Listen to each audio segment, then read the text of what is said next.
Okay, hello. I'm Bobby. Hello, hello. Oh, sorry. This is Tarj. We're going to be reviewing all the books that Wylfings have released and making this little podcast to advertise them and to, ignite some discussion. I'm the translator of the Gaetano Mosca's text, What is Mafia, which you can see on the screen right now, which was a lecture that he gave in Milan 100 years ago. This is one of the first, maybe, systemic analysis of Mafia, but there were things written before it. But here Gaetano Mosca, goes into the depth of everything that happened. And as a native of Sicily, he dispels a lot of myths. So, I'm Bobby, and this is Tarj. Tarj, introduce yourself. He's the host. Hello, hello. Well, I'm Taj, and I suppose I'll be asking questions about the publications, especially the ones that Bobby here is translating. And we'll hopefully get a kind of back and forth going, from which we can hopefully build a discussion and explore them more deeply.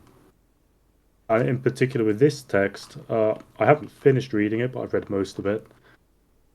And it raises some interesting questions about how the mafia functions within, or functioned, I should say, within Italian society. So, I mean, the first thing, of course, is that Gaetano Mosca is one of the key people when it comes to Italian elite theory, developing around the turn of the 1900s or so, well, the 20th century. And this seems to actually be one of the or influences on his thoughts, I suppose, because he talks quite explicitly in this text about the mafia as organized small groups. Well, in the translation, I don't know what it is in the original Italian, but in Bobby's translation, it says quite explicitly organized minorities. Uh, but these groups called Mosche, I suppose, in Italian. Yep, Costco's. Yeah, they usually have their own region, specifically away from the eastern cities, which have a more developed middle class, and so harder for the criminal groups to uh, penetrate. But they basically they dominate the areas, the regions that they're present in, and the law cannot really compete with them because the general populace is they lean more towards the rules enforced by the Koskas than by the actual governing administration based out of Rome. And so, well, I mean, of course, Bobby, you read it in Italian and translated it. Yeah, I live, Is in Sicily. Yeah, of course.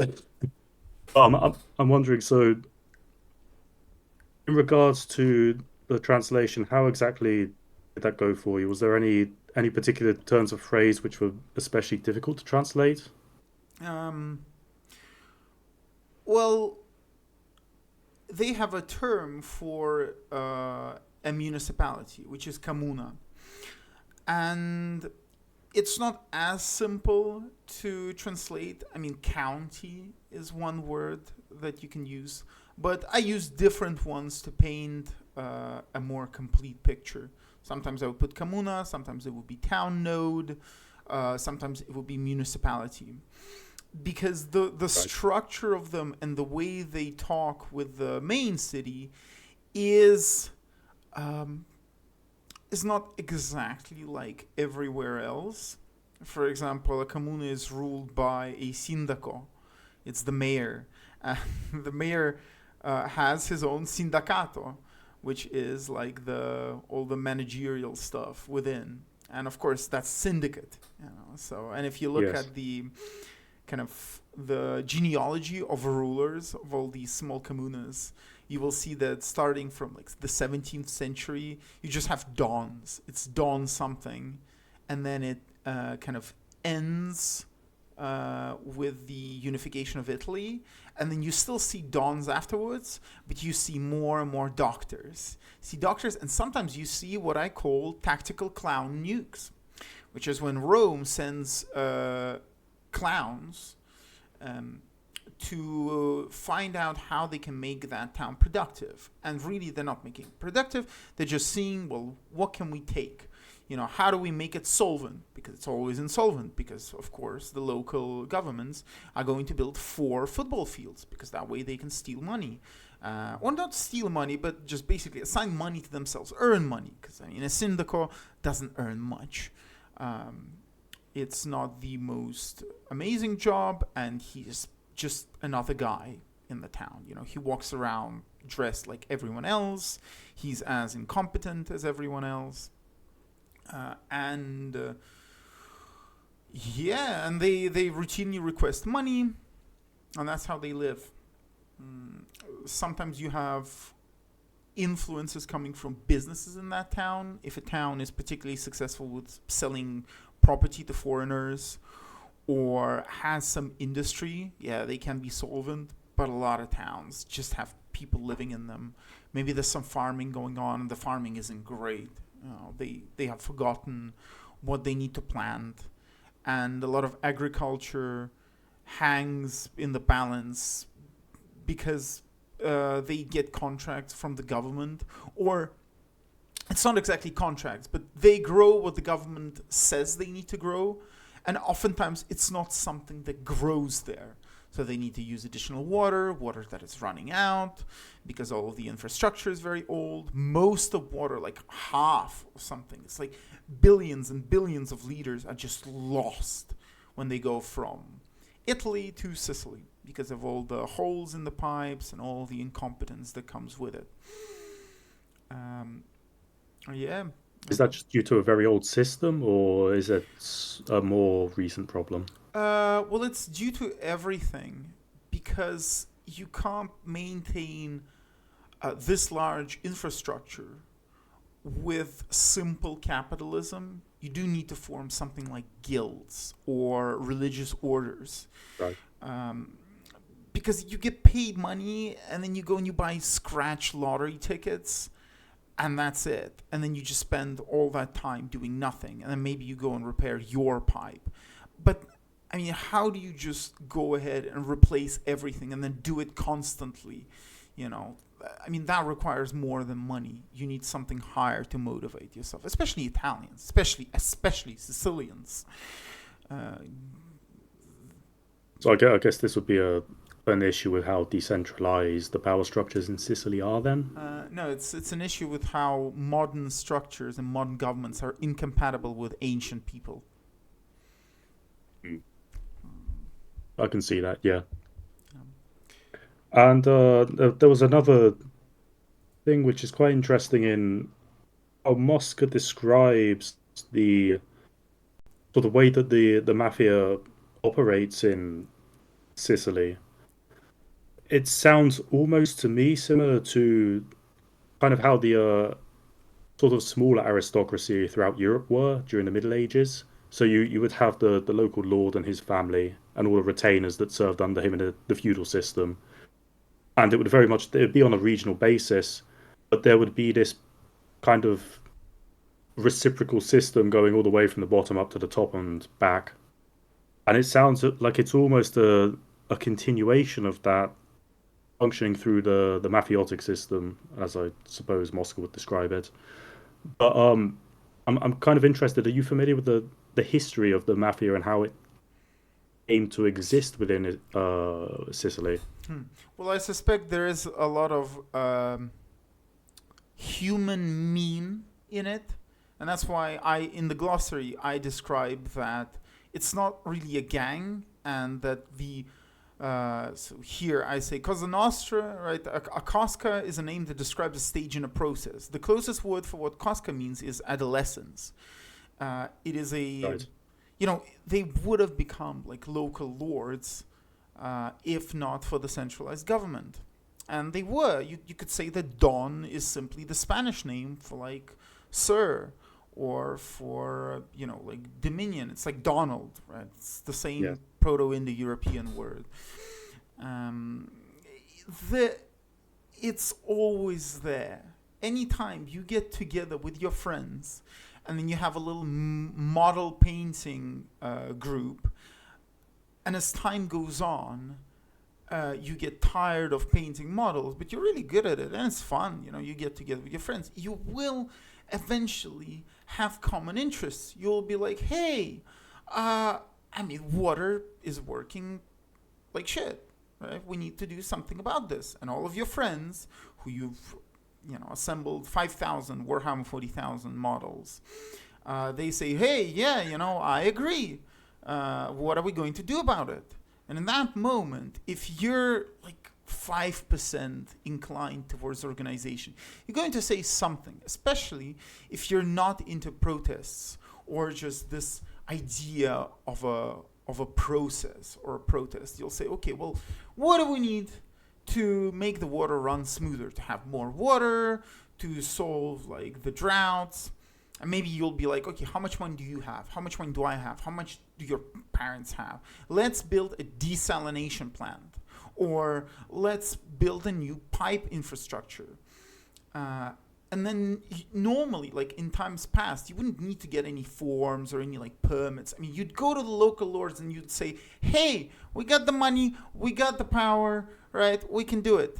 We can fix this problem. And he'll say, yeah, sure. I'm too busy, I don't know, partying with the other people and protecting you from the pirates. I don't have time for this.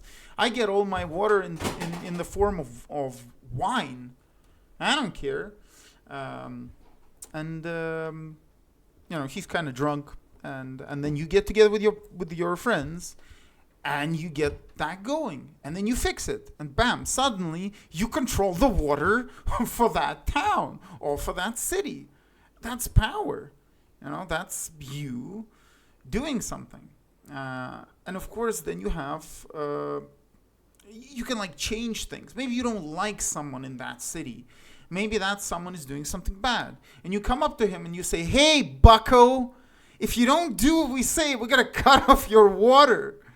And you can abstract that to anything. You can talk about grain. You can talk about roads.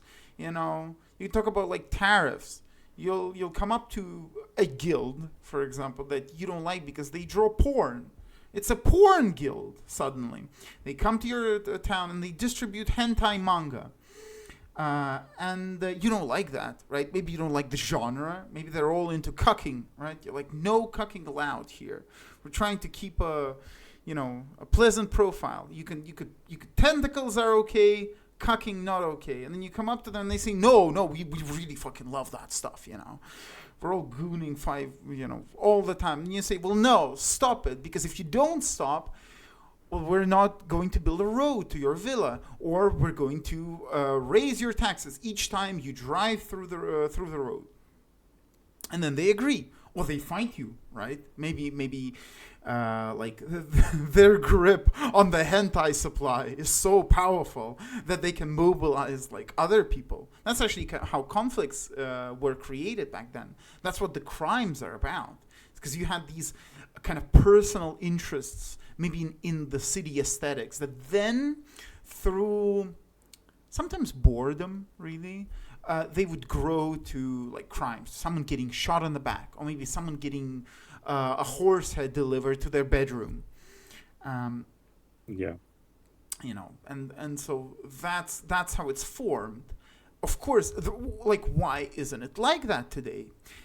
Well, first of all, is because everyone who has those impulses goes off and works for a company somewhere outside of Sicily. Like they go to Germany or they go to Italy, and they get put into these like simulation boxes where they think they're doing something, right? They think they have the power, but it only applies to their small circle, which isn't their village actually. It's their company, and then they can change things in the company, or maybe they don't. Maybe they're so absorbed into their like physical video games that they don't care. And the mafia that exists has too much leeway in where they can go. I mean, they don't even need to do anything necessarily illegal to get money, because what they can do and what they do is ferry migrants across the channel. And every migrant in a boat that carries like 20, 30, 40 people will give them like 5,000 euros. I mean, that's a ton of money. And everyone helps you. The government helps you. The Coast Guard helps you. You know, they save the migrants if they fall. And it doesn't even matter if the migrants drown. They already gave you money. And drugs are just like whatever. No one cares. No one really cares about the drugs, because people who do something, who are productive, usually don't take drugs, and the people who are unproductive, modern government is obviously kind of afraid of them, of what they do, so it's better that they stay drugged. And then, you know, people in the government, who cares? You know, they can take their cocaine and they can run with it. But that's a smaller share. A lot of drug supplying here in Sicily is like crack or weed, right? Like hash. And that's something that you don't even need to do under the Mafia's purview. You could just do it as a private person. You can grow weed and then sell it to your friends. It's not that much money.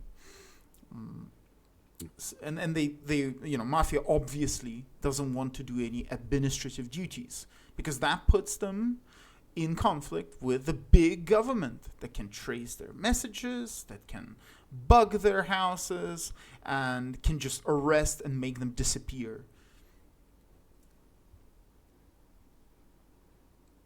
Yeah, I guess with the migrants as well, that also gives them quite a profitable racket in that they can get funding from the government to buy boats and so on.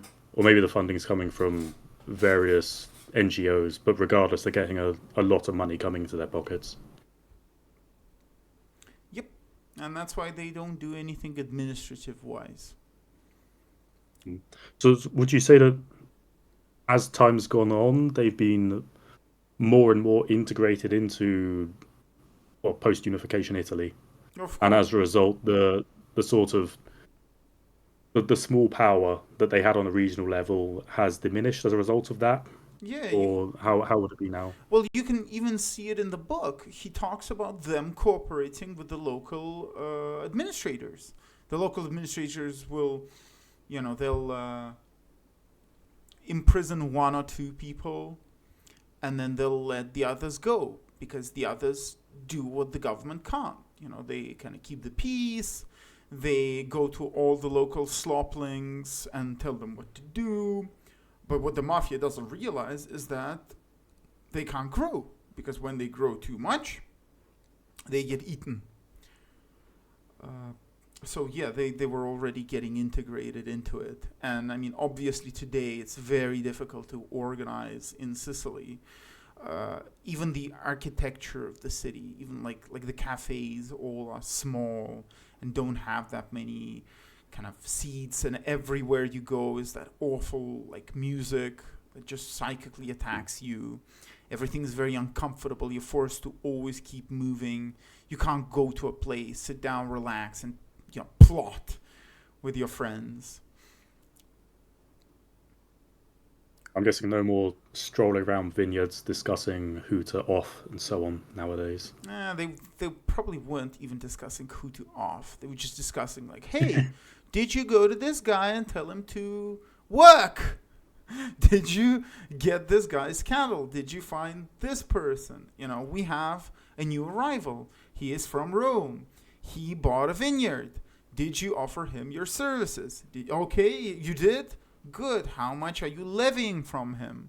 Like 5%? That's great. Are you making sure he is productive? Because we need wine, because this guy from Germany is coming, you know, next year, and we gotta have like 2,000 liters of wine at the ready, because he's bringing his whole retinue.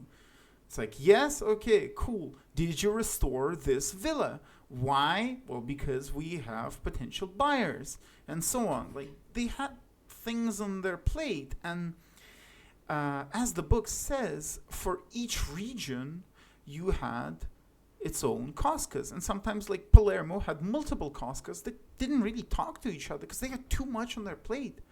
They they really want and Mosca talks about this. They want to get to a point where everything is running smoothly, where they don't have all these interpersonal conflicts.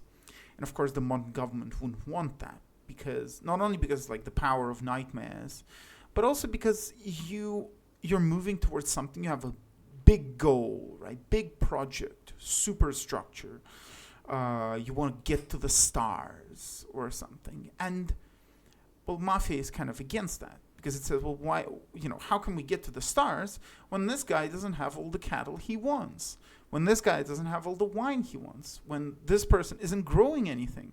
When this guy isn't assigned to any job? If the government is playing a 4X, then Mafia is playing an RTS. Now, Mafia is playing Warcraft 3, and the government is playing Hoi 4. Yeah, that analogy works. I think it sounds a lot like village politics, actually, just as a kind of general concept, where you have this area where everyone's lived there for generations and generations. All the families are intermingled. They all know each other very well. They know what each other's specialities are, what they should be doing. And then whenever it comes to a specific time of year, they have to have a village fete. At least that's how it is in England. And so you suddenly have obligations put on everyone to get their things ready. And if they aren't getting things ready, well, someone's going to go and have a chat with them. And of course, nowadays you wouldn't have any violence or anything coming from that, but still there is this expectation and this need to pull your part in the microcosm of society that is the village. And so I suppose effectively with this, it's a higher administrative version of village politics spread out over a larger area. Yep, yep. Now, of course, there is also the mystical part, which we see in the justice versus the spirit of Mafia. And Tarj, would you like to talk about that? So I suppose you're referring to I'm no doubt going to butcher the pronunciation, the Omerta. Well, it's part of that, yeah. So the general spirit that the authority to refer to is the Koska themselves, I suppose, or the group themselves, the respected authorities within the community, rather than the outside authority of the state. In this case, it would be Rome. But to a certain extent, I think there's actually probably appears in almost every single country where you have every single country where you have established communities and the communities are interconnected. Because you have the people in these communities who know each other. They know who to respect and whose judgment to rely on.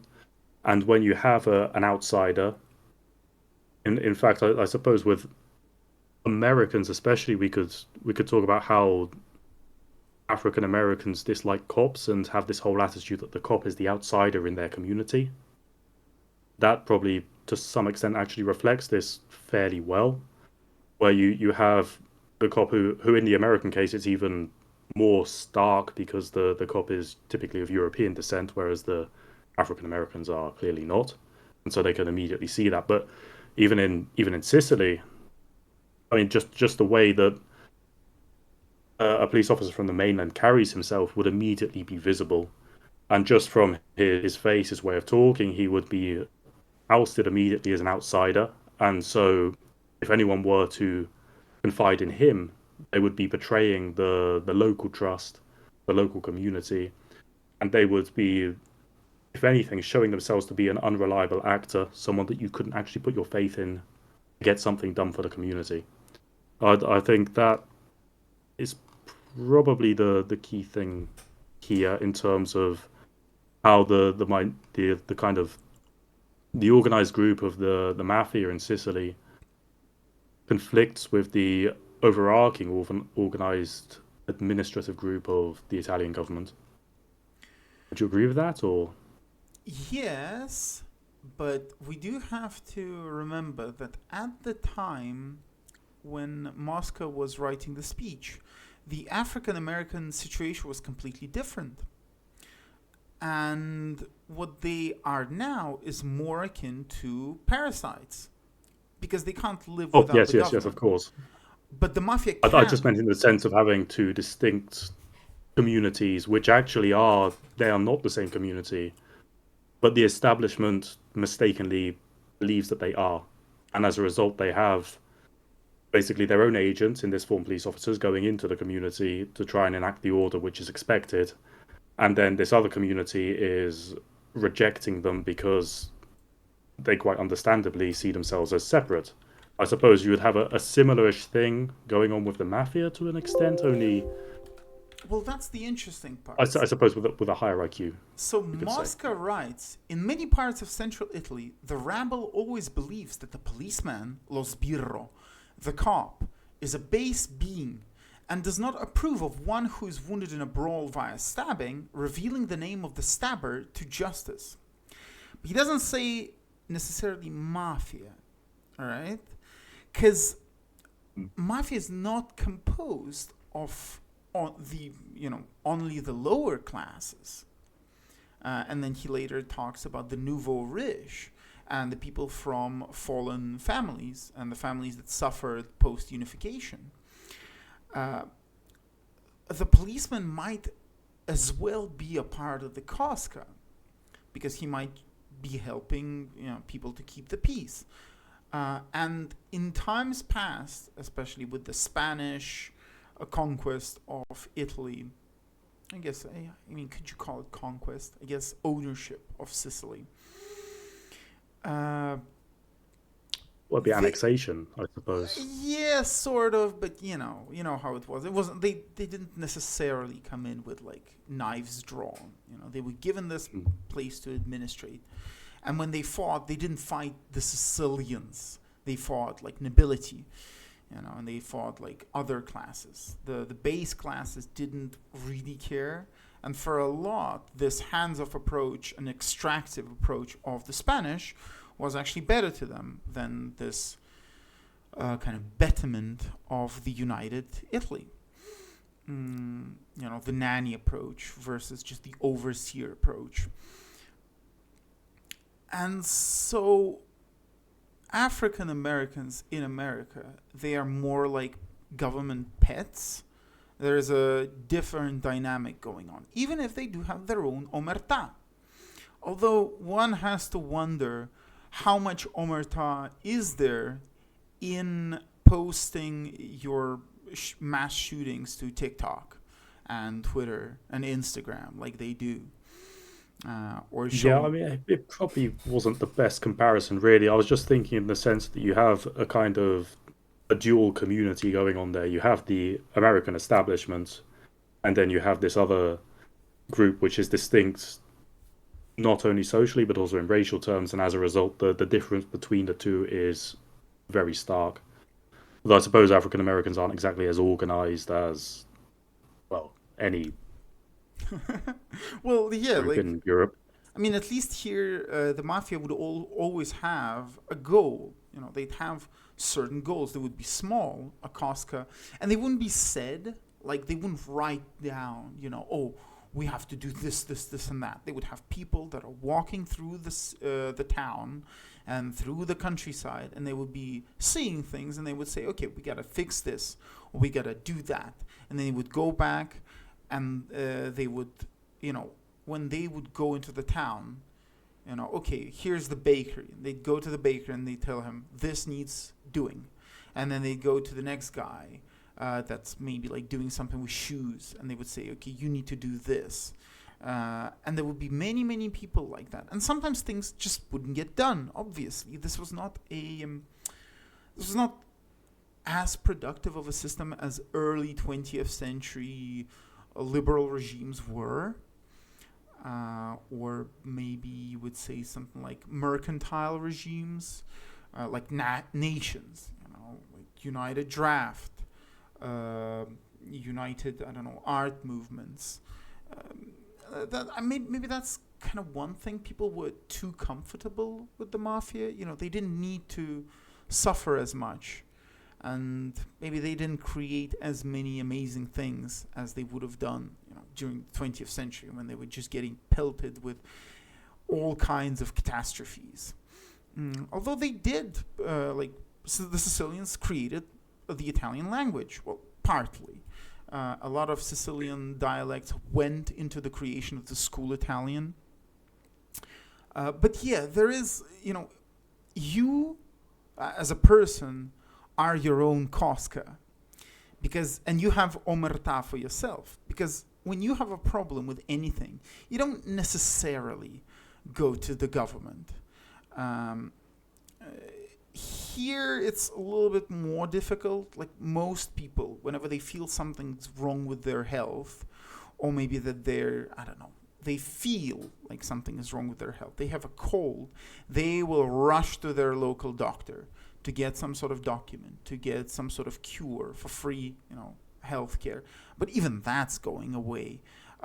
Today in Sicily, to go for the most basic analysis to a cardiologist, you would need to wait a year. A year. Can you imagine? That's like the end. That's even worse than the UK. That's it. Now, luckily, there are a lot of private practices, but that's like, 80 euros. It will cost you 80 euros to go for a basic cardiologist, like electroanalysis, which you can actually do at home now. There are things you can just order off of Amazon. And of course, the government kind of likes when people go to it to ask for things, as did the Mafia. But then, of course, people got lazy. It reinforces their power, basically. Yeah. But the Mafia got lazy, like the government now is getting lazy. The Mafia thought for a while that, the United Italy is a good idea. Same thing happened in Russia, by the way, with the war of the bitches versus what they call vore, which is thieves. But it actually is more complex. There is some mysticism there of what that word actually means. The bitches won. People who went for the government and who fought for the government, they did win. But it's just that nothing lasts forever. But when I was talking about mystical things, Mosca describes this war in different terms. When he says justice, some people translated it as, the law functionaries or policemen or just the police or law enforcement. But when he actually wants to say law enforcement or the police, he just says it. Here he's talking more about this promise of the 19th century, that one day all actions are going to be correct. You're going to think of an action, anything really. He doesn't come to this conclusion yet, but this is where those things lead. And you can see it now. People are kind of trying to do that thing with AI, where when you think about anything, you would be able to compare it on like a grid, and the grid will tell you, is this a good action or is this a bad action? And so, he at some point of the book, he just outright says that he doesn't like when people solve their differences and solve their personal problems without involving the government. And of course, you can abstract anything from that. You can say, well, do I take the next breath? And then you look at the grid and you're like, the grid tells me that no, I should take the 3 other breaths, after an hour. And then you're like, okay, time to die. Time to LARP as Diogenes and just stop breathing. It creates a very weird philosophical outlook on life as well, where your entire being is dependent on the decisions of some. You can't even say higher authority, because it's quite literally a physical authority, which is quite ridiculous, to be honest. You're basically you're asking for someone who is not necessarily smarter than you in any way to make all the decisions for you. Look at this. So here, examining Sicilians one by one through the use of highly rigorous criteria, baptizing as mafiosi all those who in some special case would believe it preferable to delegate a braggart or aggressor to their own hands instead of referring to justice. One would assert that the Mafia comprises the majority of the inhabitants of the island. But if you see this, and I translated it as literally as I could, uh, kind of delegate someone to their own hands would not necessarily mean to like to kill him or to hurt him, just to solve the problem on your own instead of referring to justice. He doesn't even say like law enforcement or the police. Mm. So it's something else. And if you think about it, right, you think about all the, like H.G. Wells, for example. He has a book very prominent in Russian, like esotericism, which is called The Future of the Coming Future, something like that. The shape of the future to come, I Yeah, the think it is. shape of the future to come. You do see this, that every action will be rational, right? That people will be wearing silver suits and will fly around, each one doing, something that is just. But of course, that's not how real life works. And later on, Mosca just says, and let's see if I can find it here. Look at this. As disgraceful as this fact makes us out to be, for the evil to continue, sloth, apathy, habitude, petrification are enough. While to cure evil, we must find energy, diligence, structure, and a long and persevering curative process that requires a lot of time. The time that so often our ministers and functionaries sent to regulate the affairs of the island lack. To defeat the Mafia and to defeat these things, you need to go full hog 100% of the time. Everything you do must be to destroy these sort of habits. And later on, or not later on, but early on in the book, he mentions that some of the people who are immune to this are fishermen.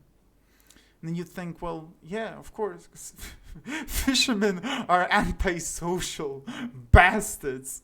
Right? They like Not live. only are they antisocial, they don't rely on the system really to exist.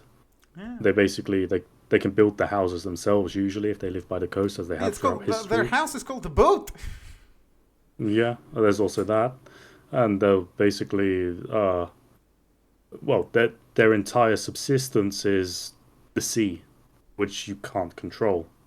I mean, we see quite a similar thing in England where the last bastion of the Cornish language before it went extinct was the Cornish fishermen, because they were separate effectively from the English speaking administration and so weren't as affected by it. Yeah, but you can't build a nation with fishermen.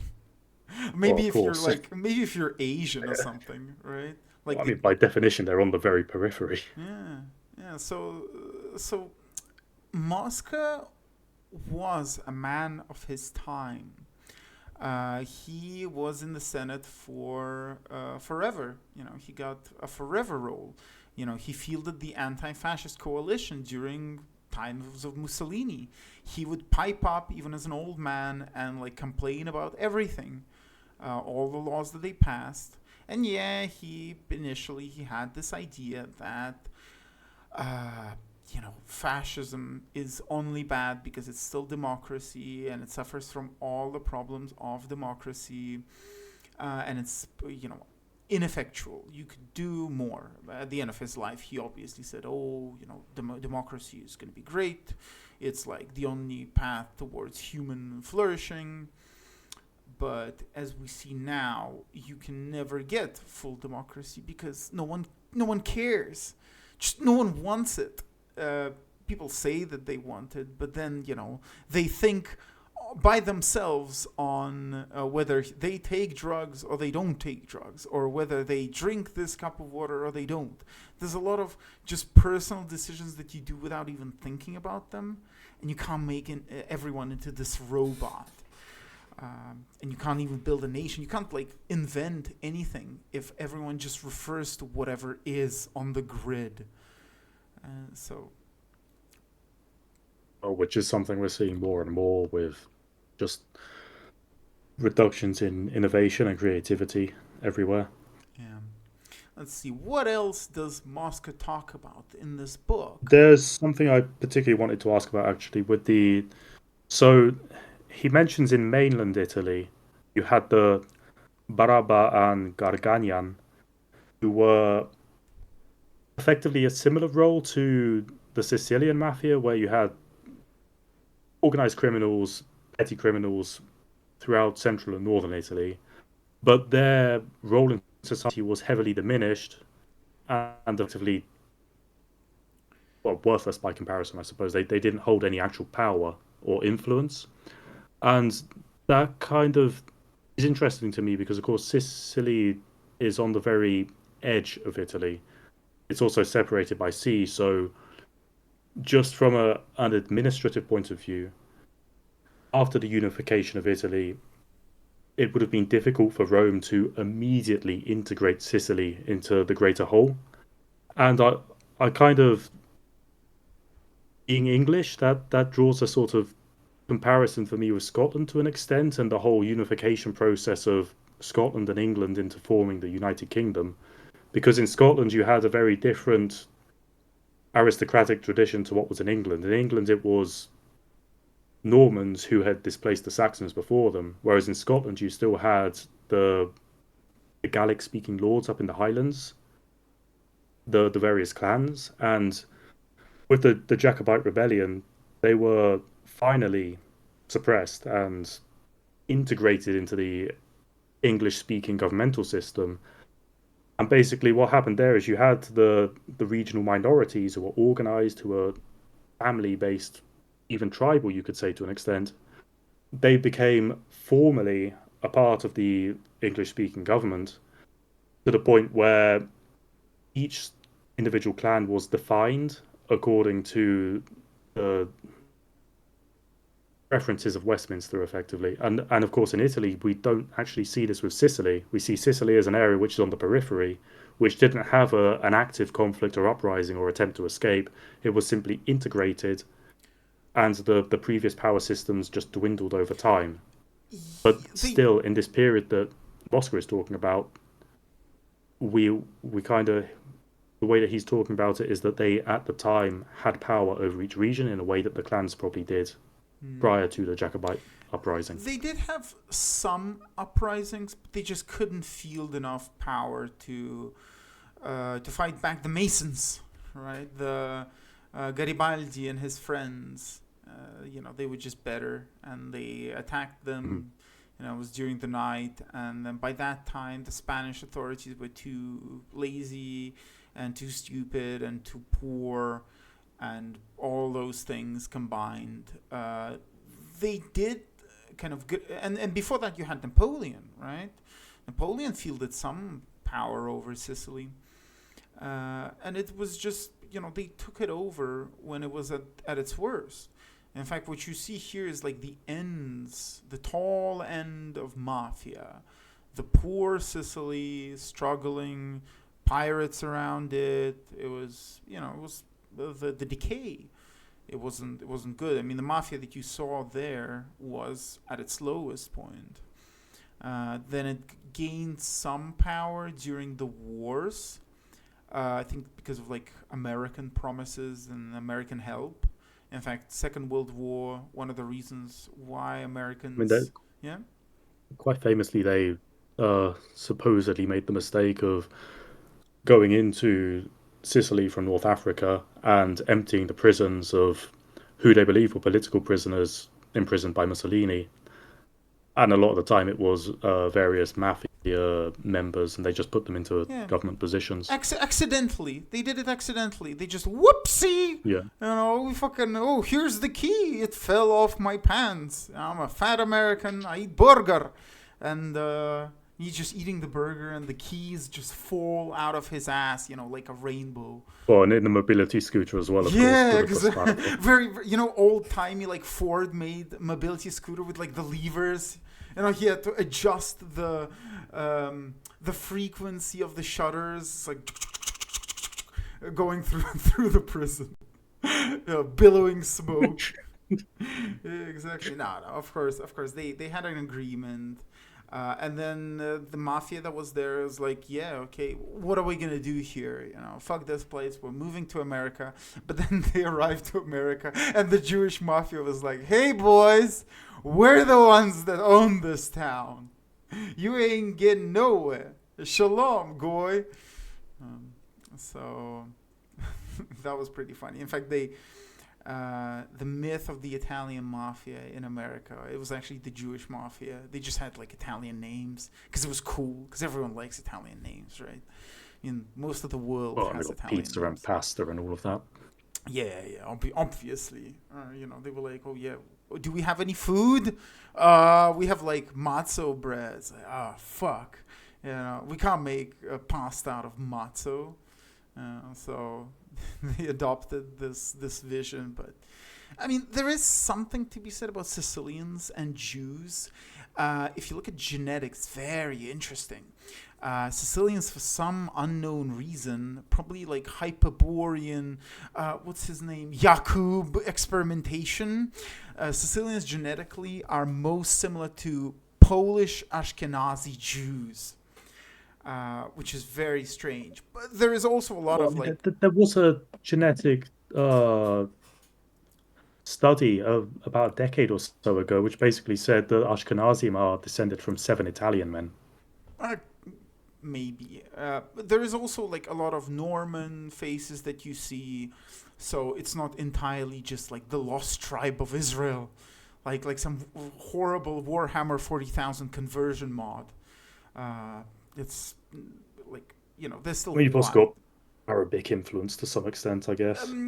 Linguistically, not genetically, and you can read what the Arab historians say about them. It was very funny. Sicilians would troll them. So the Arabs came in, they gave like technology, and they built a bunch of mosques. And the Sicilians, especially in Palermo, they just started eating onions en masse and garlic. And they would, and the Arabs say, well, it's because they would drink from their wells, and their wells were worse than like the wells that we built, and the water was like awful, and that's why they ate the onions to mask the taste. But actually, there was like mass trolling going on towards the foreigner, because they could hide. Like if there was retribution, the Sicilians would just dig underground. They would burrow like diglets. They would disappear into the sea, or they would be annoying.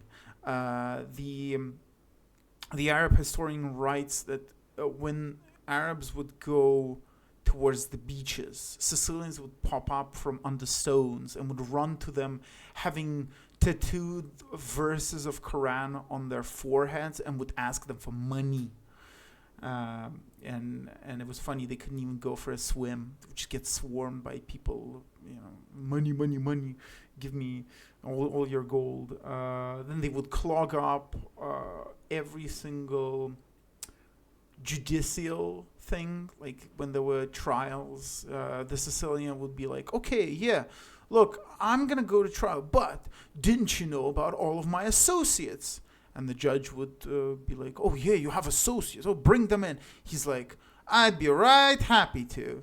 And then he just brings half the town with him. He's like, oh, this is my cousin Giorgio. And Giorgio planned this whole operation, but not without the help of his other 20 cousins. And judges would like just go crazy. There was one case like described how they were trying to deal with property, and then the judge at the end of the trial, he just sat down on the stairs and went crazy, became a Sicilian. So there is that. What happened? So the very You're very making them sound almost like Indians, swarming tourists. The whole they town is their weren't cousin. tourists, they were conquerors. you know. Yeah, it was very effective because after the Arabs, so the Normans described the invasion of Sicily as Sicilians fighting with Arab troops. So, like, basically, by that time, Sicilians were already in power. And if you look at Arab reign in Sicily, it was very fraught with internal conflicts. You had many different dynasties of Arabs that would control it in like 100 years, which is how long it lasted. Maybe a little bit more. They changed like 10 times. So the Normans arrive. They fight with Sicilians a little bit, and the troops keep killing the horses. They keep killing the horses. They don't care about anything. They burn the ships. Just act horrible. They don't fight a good war. And then finally, Normans break through. They get into the internal city of Palermo, and they ask, "Hey, everyone surrenders." All the Sicilians are like, "Oh no, don't kill us. We surrender. We're gonna be your little subjects."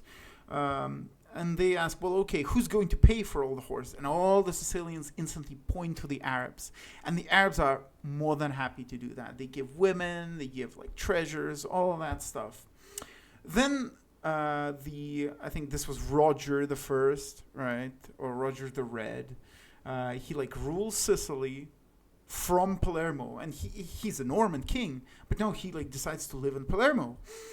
And then he dies, and you know what happens when he dies? Well, suddenly Diglets, people rise up, local lords, Sicilian lords, somehow appear. They rise from the ground, and they rush the city.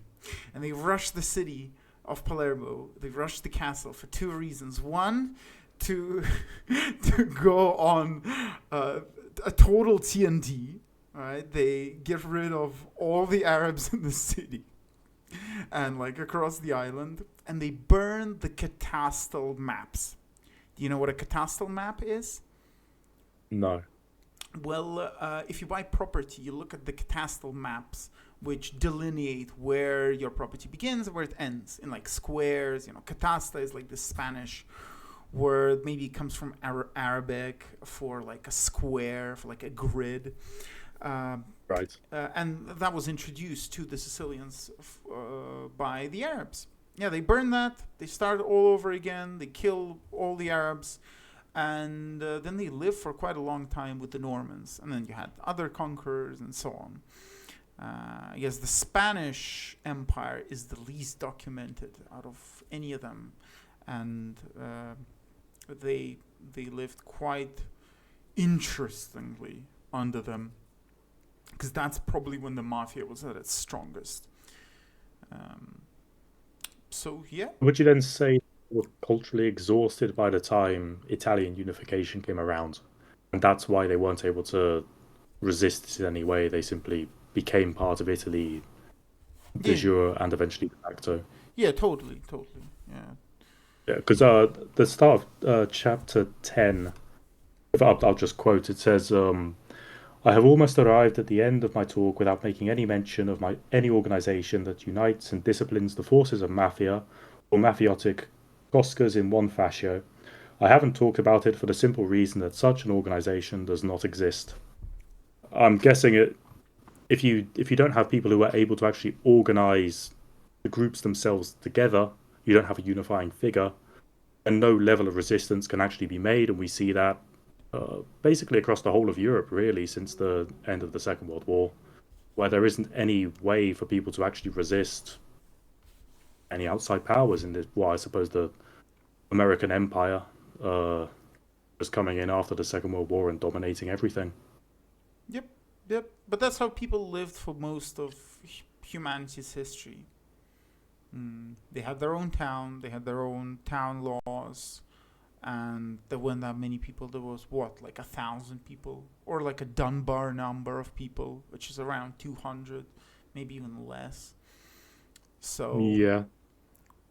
But this is the human mean. This is kind of how we're meant to live, except for the big shitty, right, or the city. So in the city of Palermo, yeah, there have always been around like from 100,000 people to 500,000 people. Of course, they were younger because, like if you were old, you would probably move somewhere outside of that where you didn't need to compete as much. But yeah, cities were big, and you can look at Palermo and you can see that inside the walls of Palermo, quite a few people could live. And then on the outside, of course, you had fishermen towns, you had markets, you had people just, you come up to an old Roman wall and you could just plunk your hovel down and grow from there. You didn't need to get any like permission. I mean, maybe like you would ask the guy who put his hovel first, "Hey buddy, can you move?" And he's like, oh yeah, sure. What do you do? And you're like, well, I'm really good at growing this particular type of vegetable. He's like, oh, that's wonderful, dude. You know, and then slowly, you get friends. You marry with his something creatures, uh, and you worship like Christianity really probably helped a lot of them because now they didn't have that many different gods as they did. And in fact, they kind of don't like that stuff. And there's not as much folklore, although there were folklorists, Sicilian born, and they wrote a lot about this. But it's not like Russia, where like you still have all these like evil commies. So it's kind of in the background. Like maybe they might feel some influence from the volcano, but they definitely don't voice it. Yeah, and today, and this is probably everywhere in the West, the government doesn't want you to be with someone. At most, right, it's a work romance, and you get 1.5 kids, and then your kid goes and he works for the government, he helps it grow. But even today, like besides Russia and China, maybe some really well administrated countries of Europe, like Sweden, for example, you don't really see that strivings towards the nation's goals. Because, like in Russia, right, you do have something like that. In fact, let's talk about criminal tendencies or tendencies that now the government considers to be criminal in various countries. I'll start with Russia. In Russia, you have disorganized criminality, usually made up of sloplings, people on the lowest ranks of society. They they like drugs, they like flesh. They do drugs and they fuck, and then they, And so by sloplings, I'm guessing you mean the underclass, right? the lowest underclass.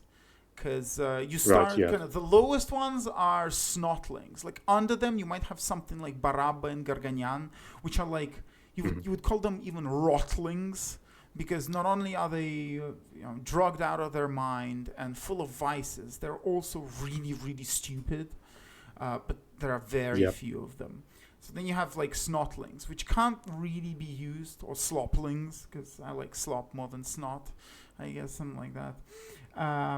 They can be used for very basic jobs, like carting one thing to the other.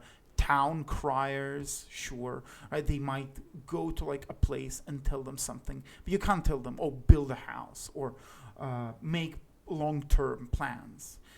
Then you have like above them you have cryptids, which is like the native population that has their own dialect, that follows the old ways, and that is always really there.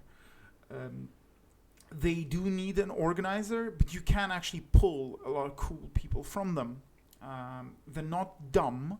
They might not, I don't know, go into mathematics, but they can. A lot of them can. And then, of course, you have like above them you have the middle class, the middle upper class. And then when you get up to the top, you get like people who are very strange and who are closer to something like cryptids, or maybe even sometimes closer to the very, very low like bottoms of society. And they function entirely on instincts. So imagine Bill Gates, but drugged out of their mind. It's someone who you don't know the name of. Maybe it's like the Rothschild. Maybe Rothschild really likes opium. He just stumbles into things. So, let's go. Criminal organizations, Russia. You have disorganized criminality, and then you have organized criminality. But of course, the organized criminality is more mystical than the disorganized criminality, which are the vors, right? The organized criminality are called vore, which translates literally to thieves, but they aren't necessarily thieves. They have a code of conduct. They have rules. They can't work a job. They can't have families. They can't interact with the government. And they do have their secret initiation rites. They have tattoos, for example. I mean, if there's anything that they produce and give to the culture at large, is language and tattoos, prison tattoos. Russia has a big tradition of prison tattoos. In recent years, this has begun to create problems, and the government actually banned these symbols in public. And you can get in trouble if you like produce books or make like clothing with those tattoos. But they are quite cool, and they all have meanings. They're usually gotten in colonies, so penal colonies, which are a very, very popular thing. And in places like Georgia, for a while, they actually eliminated the entirety of war of the let's call them we do need a word for that, but let's call them the Russian Mafia, right? The true Russian Mafia. They eliminated them by simply introducing a law that said if a policeman comes up to you and asks you if you are a thief, if you are a true part of a true Russian Mafia, and you say yes, because by the code of conduct of these people, you are actually, you must say yes, that you are a part of them, then you just go to prison, like immediately. It's a very, very quick trial, and they eliminated a lot of them. In Russia, I think they finished getting rid of them during this war, because they just sent them all to the front with shovels in their hands, and then they got blown up by drones. There was some in like 2019 or 2018. You heard of certain organizations like AUYE in the Far East, where they would be like in schools and they would like steal money from school children to give to people in penal colonies. But, over time, they died off. So when people talk about Russian Mafia, they usually just mean people in other countries that use money for like nefarious means that are also Russian. It's nothing like the Jewish Mafia or even the cartel in America. In fact, the movie thing, when they call Bratva, right? They're like, oh, we are part of a Bratva. Like, that doesn't even exist. That's a journalism term. There is no organization that just calls themselves the Bratva. So what about the English expressions of criminality, dear Tarj? Well, there is it from my own experiences. It tends to mostly be the underclass that would fall into the kind of criminality that we're talking about here, where it's violent and organized, and that tends to be due to either intelligence or just a lack of opportunities. So you end up with people who are kind of usually in the poorer parts of town, some town somewhere in England. It doesn't really matter particularly where. Amongst themselves, they'll grow up being exposed to either drugs or violence on a large scale and so on. And due to that, they end up basically it does kind of resemble Mosca's description of Mafia actually to some extent, but just without the actual political power or anything like that. But there is very much that same kind of criminal code of you wouldn't really tell the police about something if two people have a conflict between themselves. They will sort it out themselves, and you're not supposed to tell anyone else about that if you come across it. Uh, I think that's kind of interesting, to be honest. I mean, it's been diminished a lot with mass immigration. That's mostly just due to the social fabric being torn apart and corrupted. Like the unions, right? I mean, they acted like the mafia for a while. To an extent, yes, but I'm I'm not sure I'd really compare them in the same way to actual criminal organizations. And by criminal, I mean in the sense that they will commit acts of violence, they will do things which officially are illegal, um, but usually they have their own kind of code of honor, which to the ordinary average member of society, it's not honorable. It'll be things such as Like you don't well report things to authority, that kind of thing. If someone, for example, is a I've actually heard this from people. If someone, for example, deals in drugs and stuff like that, they can actually be considered fair game in the sense that if you go and attack them, everyone would actually support you rather than them. Um, but but obviously, from the perspective of the ordinary person, violence is still violence. When it comes to the unions, I mean that's a bit of a different case, and the government has thoroughly dismantled them at this point. I think they don't really have any real power anymore in the sense that they used to. The even then, whether they're really mafia, that's an interesting question because they were organized, but it was very much a kind of educated busybody type of organized. It wasn't a an active criminal incentive. It was more an ideological an ideological underpinning leading to people organizing in such a way to benefit themselves at the expense of the government usually or the employer at large. Did they have any initiation rights? Because, Mosca says that there are no initiation rights. It's just life. You become a member of the Cosca when you get pulled to it through arcane means.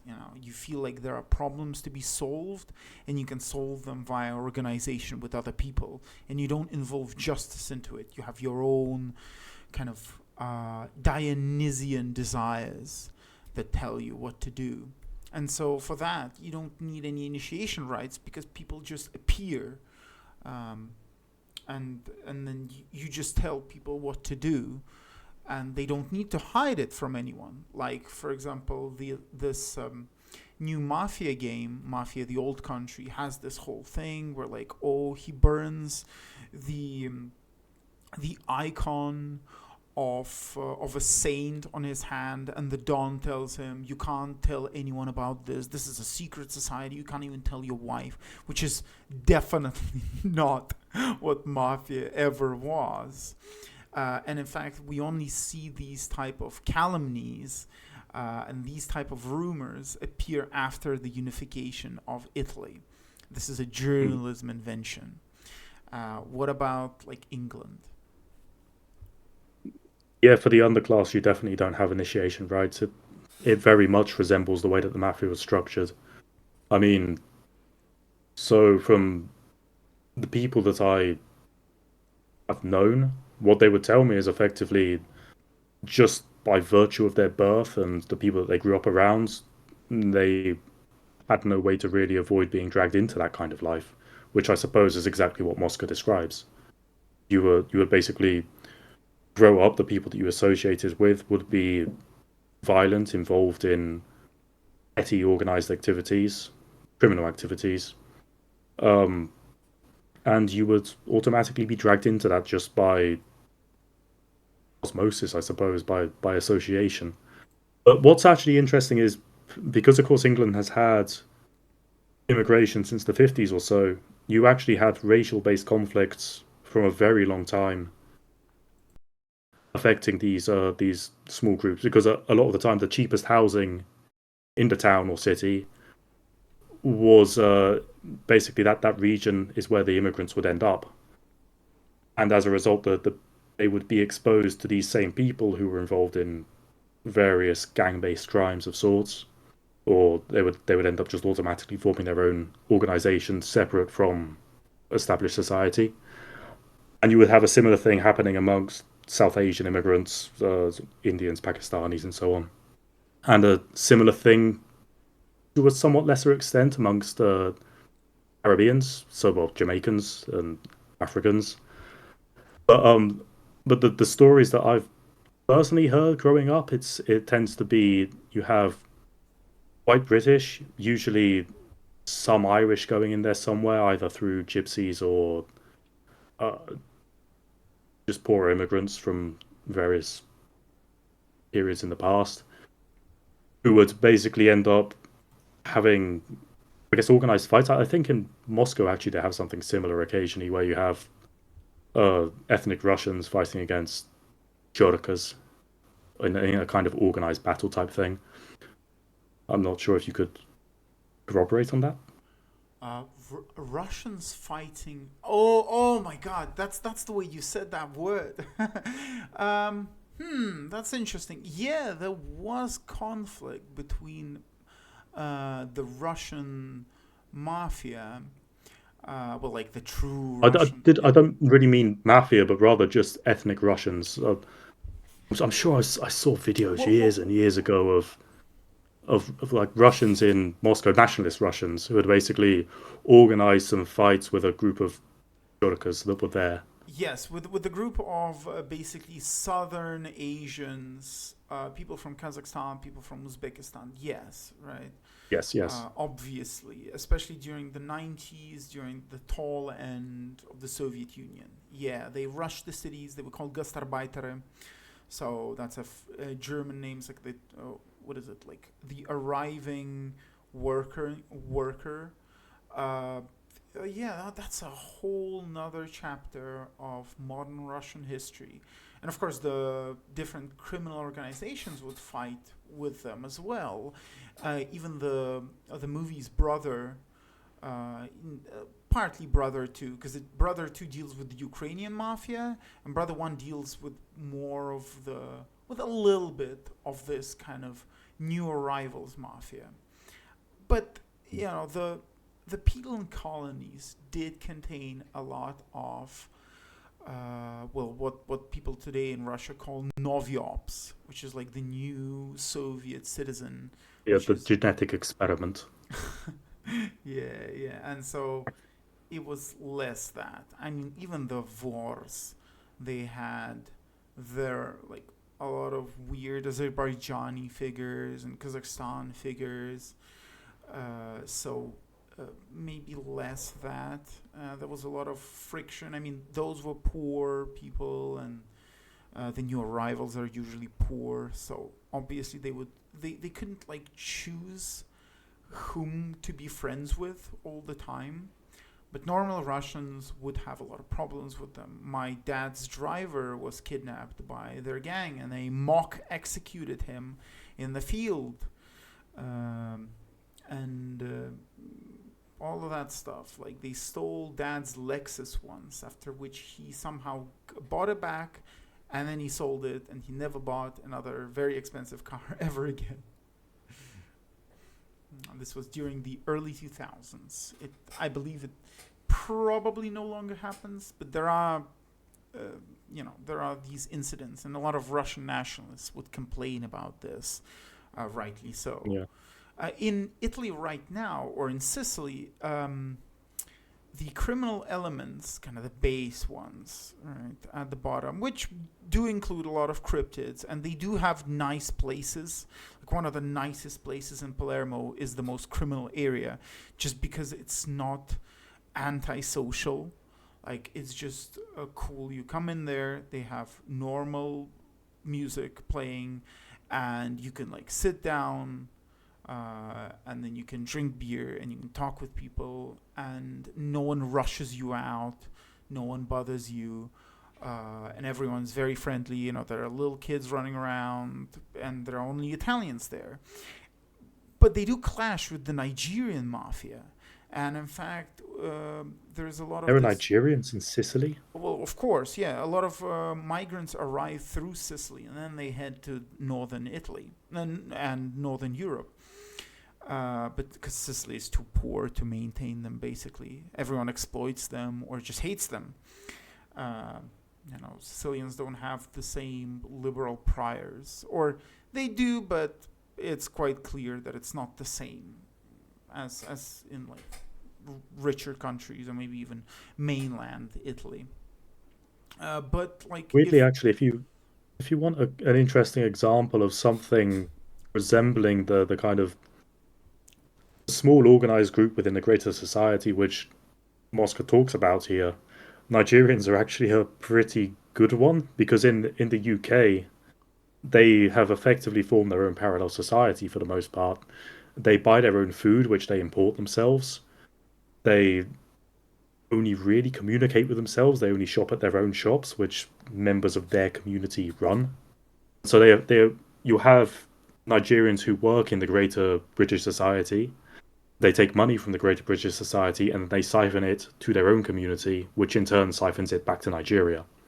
That is effectively the kind of small group exploiting the unorganized majority, which Mosca talks about, where you have them taking the weakness and the disorganization of the government at large and using it to benefit themselves and in turn send it back to their relatives. Mm. It's true, but the moment the government stops assisting them, stops welfare, stops, this, what do you call it, like, stops protecting them, especially with the police forces, they will Yeah. leave. Because they will no longer have this power, the Somalians in England, which have their own like clan system and who elect what's his name, the London mayor every time. Uh, Uh, Sadiq Khan, yeah, Sadiq Khan, the man who invented the phrase uh, "part and part parceling." and parcel. Yeah, you're gonna become part. You'll have your parts everywhere, but the parcels, and then they'll put you in a So, big parcel, right? And then they'll feed you to Somalians in a kebab. Uh, but of course, in London, you also have issues with what's effectively, I suppose, like a Pakistani mafia in the sense that you have tribal groups come over from Pakistan who have maintained their tribal connections and identities and very close knit familial blood kinship networks. And as a result, they operate as a minority, relying on each other and organizing each other in order to exploit the system at large. And then, of course, they vote for people like Sadiq Khan to get into power and further support their expansion and continued existence. yeah, because Sadiq Khan directly comes to them and says, "Vote for me. I will give you this. I will give your kids government positions." And they go to the community, is it community organizer, community leaders they call them, yeah. Which is something that there is something like that in Russia with Chechnya, because Chechens don't really have a president. They say that, oh, it's Ramzan Kadyrov, but actually Ramzan Kadyrov answers to the unknown fathers. It's like Metal Gear Solid style thing. There are these elders and there are these clans of elders, and he goes to them and then they tell him things and they threaten him.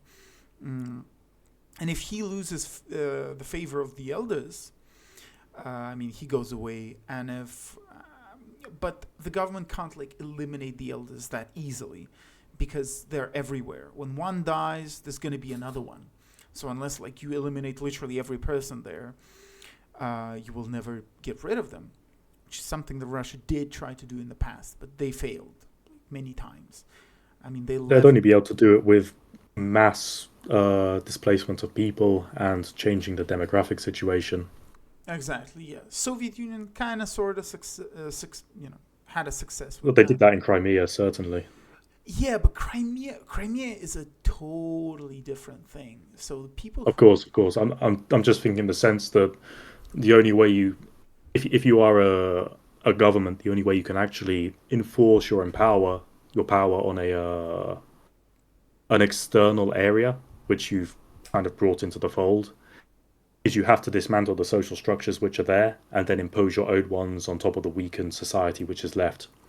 Which well, are like going back to Scotland, that is exactly what the government did after the Jacobite risings. They basically told all the clans, you know what, you're going to be British now. And then they had the Highland clearances where they went and they took the power base and they kicked them off to Canada and Australia and all around the world, so that there would actually be no population left there to properly support and prop up another rebellion.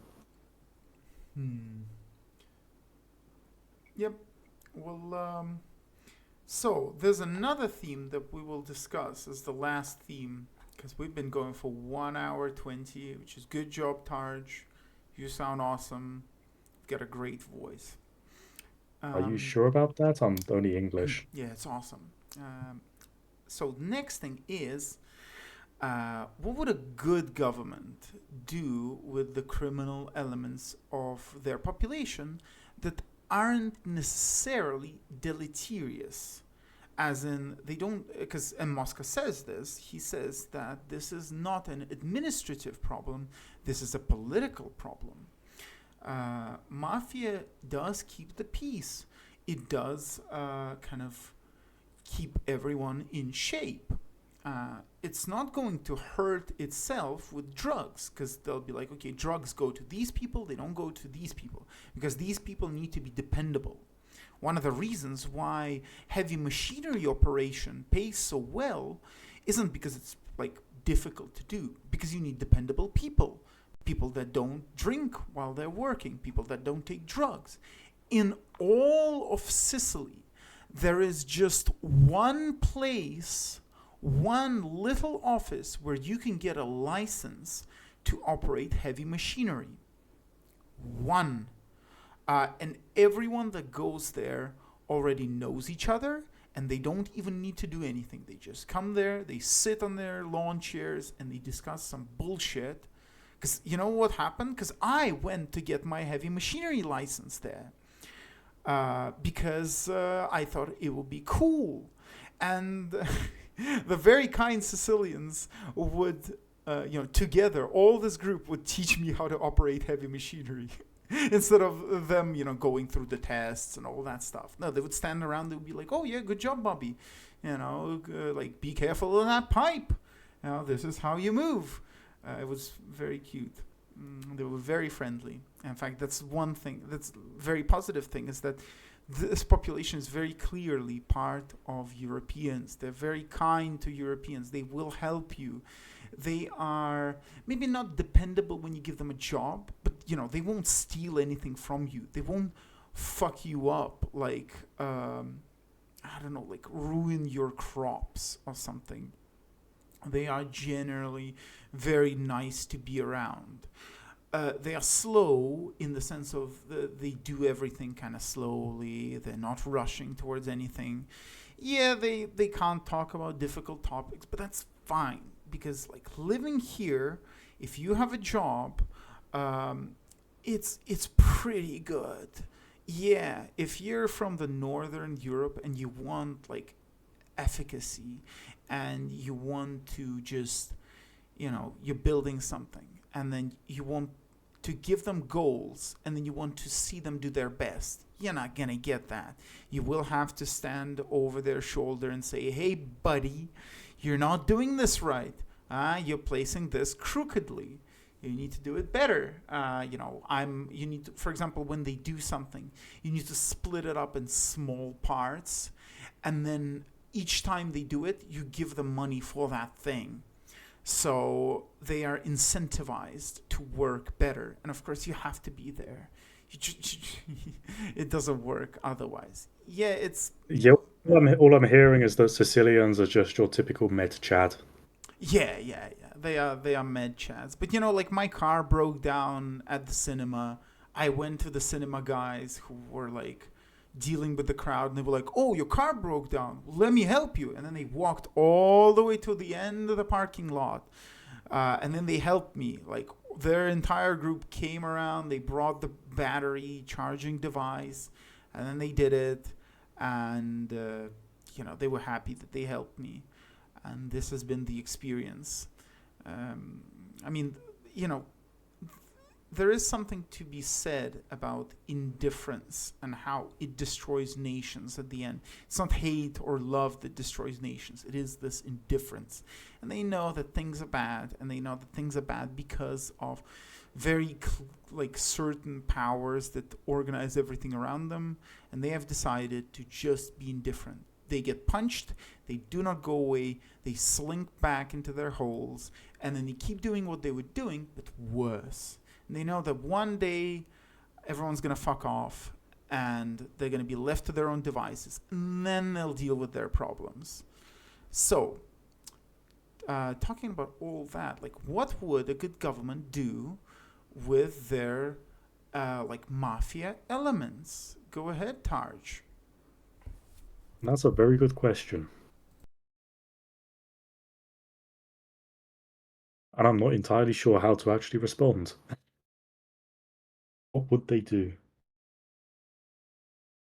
I mean, the thing is, obviously, they're playing a good role in society almost if they're keeping the criminal underclass and people who are predisposed towards any kind of chaotic activity, I guess you could say, something which is counterproductive to or counter to society's interests at large, people who might be stealing, that kind of thing. So you would probably really, I mean, if you're the government, you would want to integrate them, but at the same time, trying to integrate them is going to lead to all sorts of issues because they don't want to be part of your system. They have their own system, Even if they and do want to be part of the system, how can you trust them? this will make things worse because they need to be there on the ground dealing with things that Well, pertain there's to also them. that as well. Yes,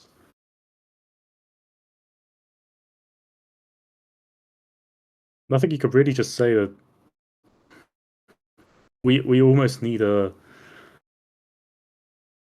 system which is less top down and more bottom up to an extent, as things were historically, where you would have people in seemingly meaningless positions, but actually those positions were communally important just because they were talking face to face with people and actively taking part in the activities going on the ground. I mean, in Britain at least, we have quite a lot of discussion about the one of the issues with the police being that there is just no police presence simply because they're bogged down with administrative duties nowadays. They're always in offices filing reports on people who wrote a naughty post on Facebook or something equally asinine. And I suppose just thinking about history and how the British perspective on the police relative to perhaps the popular understanding going by American media is so starkly different. In Britain, they were effectively a kind of helping force in the polity, hence the name police. They were people that you would usually ask for directions or for maybe some support with an accident or something that had happened, and now they are seen as enforcers of the regime. I suppose, yeah, it's a case where if you were to integrate them into the system, you would want to do so in such a way where it's not diminishing their ability to conduct the affairs as they currently are, but rather giving them support in conducting them in a way which is conducive to society at large. If that makes sense. Mm, yeah, but you see, and this is a very, very important rightoid coded um, through line in a lot of things, which is the loss of control.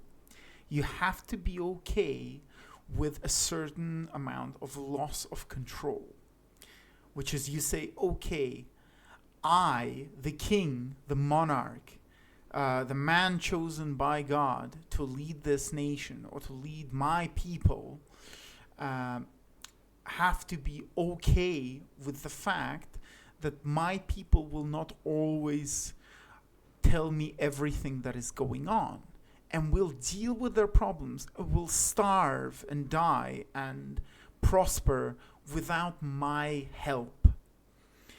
Uh, and then what I can do, what I get out of this is that I can hover over them with my functionaries and I can pick people out of the mob and then I can elevate them and make them into something bigger, something that is beautiful, something that is really cool, that will remain there in history, that we will paint pictures of and inscribe onto our walls.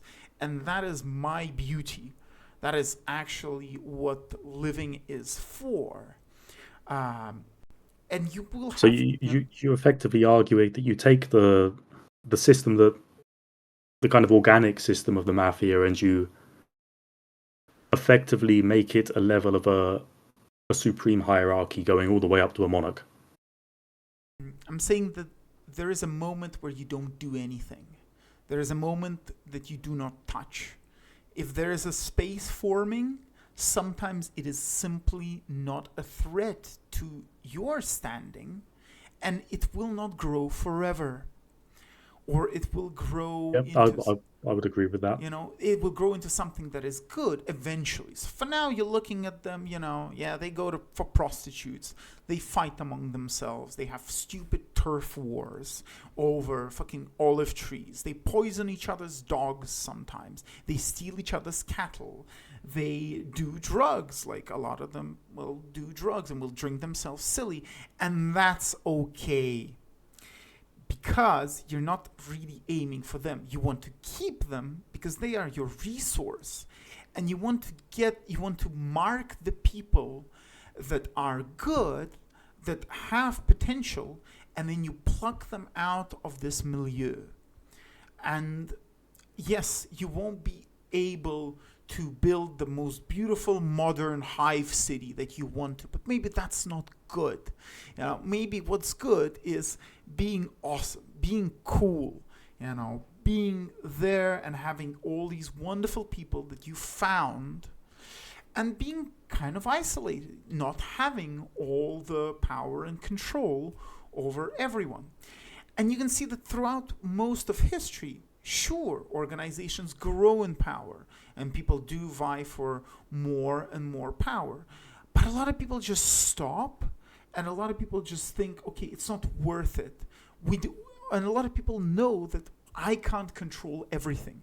The king will, say that, I'm sorry, Mr. Priest, and then he places the throne, next to the sea, and then he orders the sea to not touch him, and the sea comes in and it touches him.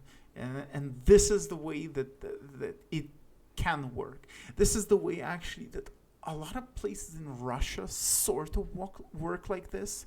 A lot of private businesses are kind of like that. Yeah, the government levies very small tax very often, and of course, seeming as all modern governments are kind of evil, they do have mass surveillance. But it's nowhere near on the same level as here in the West. Although it is both trending away and towards that place. But of course, the Russian will have this death incentive. He will say things need to end, and the Soviet Union needs to end. Pow, we're gonna end it. We're gonna end this thing. We're gonna end this law. We're gonna end these people. While maybe like other places just are more afraid of death, or maybe they treat death as more of a friend. Something like Japan, right, where the death is honorable, right? You have the seppuku. For the Russian, death is still bad, but it has to happen.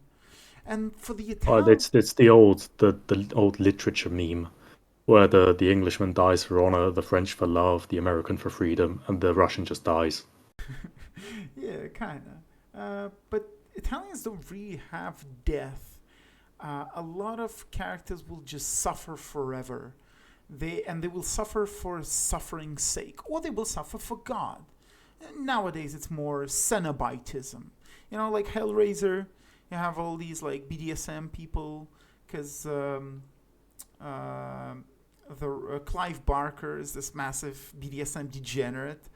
Well, Cenobites do suffer not because of pleasure, even though they say it. No, they suffer for suffering's sake. And a lot of Italians are like that nowadays.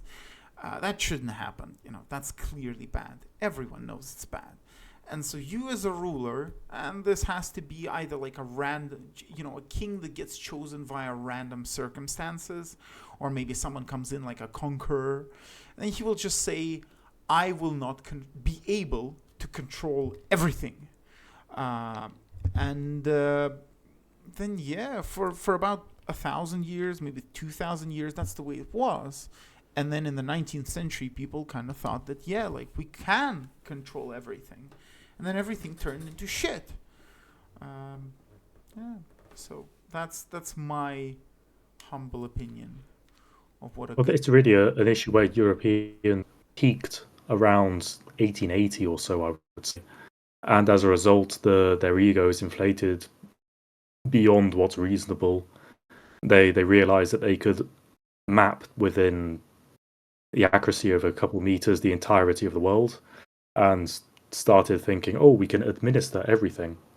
We can have a railway going from Cape Town up to Cairo, from St. Petersburg to Vladivostok, and so on and so on. And you basically have this issue now where the governments have continued that trend despite their intelligence getting worse and worse and worse, and people who are less capable of ruling getting into power. And so now we have, well, people who are trying to control everything, but they don't even understand what they're controlling. Hmm. Yeah, but they I think. could do Yeah. things like that. They could build very long railways. They could map the world, but then suddenly they couldn't. And now they're trying to do the same thing with AI, but But this is kind of precisely my point. They were able to do that. They achieved it, and then as a result, they thought that they could micromanage everything from the growing of lemons in a field in Sicily up to the, well, transnational transport, basically spanning continents. And as a result, the administrative practice became accustomed to this and was expected to continue, when in reality you're going to have small organizations popping up continuously, and you can't realistically control all of them. You have to, as you were saying, be lenient, allow them to bloom, flourish, and then dissipate, and really just use that as an opportunity to find talent. yeah, to find inspiration, because evolutionarily, that's the way it works. You get random mutations. Sometimes, of course, there's the hand of God, but a lot of it is genes and just the sun making us mutate, right? And so maybe you will get someone who solves hunger in your country for like 50 years from that roiling swarm. Um, uh, but obviously, they're not going to control society with a glorified Google search engine. Um, but they will certainly try. It will be very sad. It will be very stupid. We already know how it will go, and maybe they won't even get to achieve it because they're running out of brains. If you look at Elon Musk, for example, sure he created all of that, but he doesn't look too high class, does he? Same thing with Oh Trump, no. for example. And even the idea of him creating stuff is potentially a stretch. I mean, yes, he's patroned, I suppose, a lot of projects, but a lot of the time it's him buying up and supporting companies of other people. Yeah, but he went to university. He like launches Yeah, of course, of rockets course. and stuff, and PayPal. I mean, sure. Yeah, but I wouldn't say that he's stupid by any means, but the idea that he's a genius is a bit blown out of proportion, I think. All right. Well, that was certainly very cool. Thank you so much, Tarj. Uh, Yeah, should we just quickly talk about what the upcoming translations? uh, yeah. So the upcoming one is going. Oh well. Oh, I guess it's kind of a secret, right? We don't want. Well, I mean, it's at the very back of this Oh publication, yeah, so I it's mean, true. we could leave people just read it for themselves. I think it might it, interest some people it's gonna to be hear about it. 40,000 years since the prince. Right? It's gonna be. We're gonna have a cover with cybernetic Machiavelli, wielding a chain sword, and you'll have ship battling each other. It's that. It's gonna be 400 years since the writing of Machiavelli's Prince, and he talks about history. He talks about the modern application of the prince's um, tools that Machiavelli discusses. and just general reception, and yeah, what life is like in Italy at the time. It's gonna be interesting. You guys will like it. Cool. Well, Tarj, Yep. So looking forward to getting a glimpse into Machiavelli's life. That should be very good. yeah, do you have anything to shill? Uh, no, no, not from my end. No, You're gonna reveal your Twitter handle? I don't have one. Ah, I despise social media. very good. It is a wheel of torture, but you can find me at archplgn, and I'll plug it into the YouTube post description. So yeah, how we're gonna end this? We're gonna say bye bye, bye bye, right? Yep. Thanks for listening, everyone, and have a great week. Yes, wonderful.